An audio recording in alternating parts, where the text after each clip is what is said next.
اگر تمہیں اپنے ارد گرد اندھیرا نظر آ رہا ہے تو ایک بار دوبارہ غور سے دیکھو، ہو سکتا ہے تم خود ہی روشنی ہو۔ اپنی سوچ اور سمت کو درست رکھیں، کامیابی آپ کے قدم چومے گی۔ جو شخص کسی کو خوش کرنے کے لیے ایک سانس پی لے تو اس کی عبادت نماز روزے سے بہتر ہے۔ زمین میں سب سے مدفون لوگ زندہ ہیں اور زمین پر پھرنے والے بہت سے لوگ مرے ہوئے ہیں۔ دشمن سے دشمنی اس سے مشورہ کرنے میں ٹوٹ جاتی ہے۔ سچائی ایسی دوا ہے جس کی لذت کڑوی مگر تاثیر شہد سے زیادہ میٹھی ہے۔ 9 بار گرنا اور 10ویں بار اٹھ کھڑے ہونا، یہی کامیابی ہے۔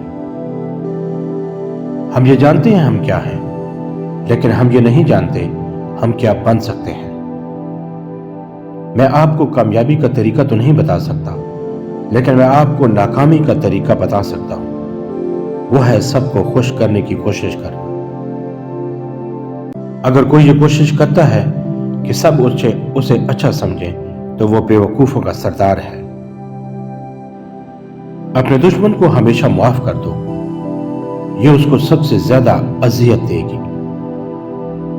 میں آج تک ایسے کسی مضبوط شخص سے نہیں ملا جس کا آسان ماضی ہو۔ دنیا میں 2 طرح کے دکھ ہیں، ایک وہ جو تمہیں توڑ دیتے ہیں اور ایک وہ جو تمہاری زندگی بدل دیتے ہیں۔ جیتتے وہی ہیں جو جیتنے کے لیے کھیلتے ہیں۔ ایک اچھا کھلاڑی بالکل ایک عام آدمی لیکن بہت ہی خاص مرتکز ہوتا ہے۔ کبھی اپنی چال کا اعلان مت کرو جب تک تم اس کو چل نہ لو، اور لوگوں پر زیادہ توجہ دو جو تالیاں نہیں مارتے جب تم جیتتے ہو۔ خطرناک ہے وہ انسان جو پہلے سنتا ہے، سمجھتا ہے، پھر بولتا ہے۔ جب تم ہمت ہارنے لگو تو سوچنا تم نے شروع کس وجہ سے کیا تھا۔ جیسا سوچو گے ویسے بنو گے۔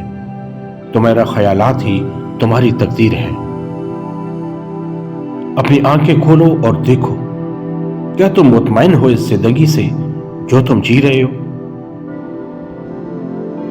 کسی نے ارسطو سے لمبی عمر کا گر پوچھا تھا۔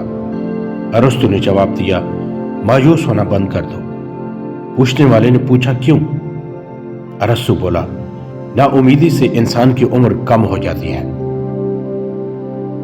جو آج مفت کی نصیحت قبول نہیں کرے گا، کل اسے مہنگے داموں افسوس خریدنا پڑے گا۔ عام لوگوں کی خواہشات اور امیدیں ہوتی ہیں، کامیاب لوگوں کے مقصد اور منصوبے ہوتے ہیں۔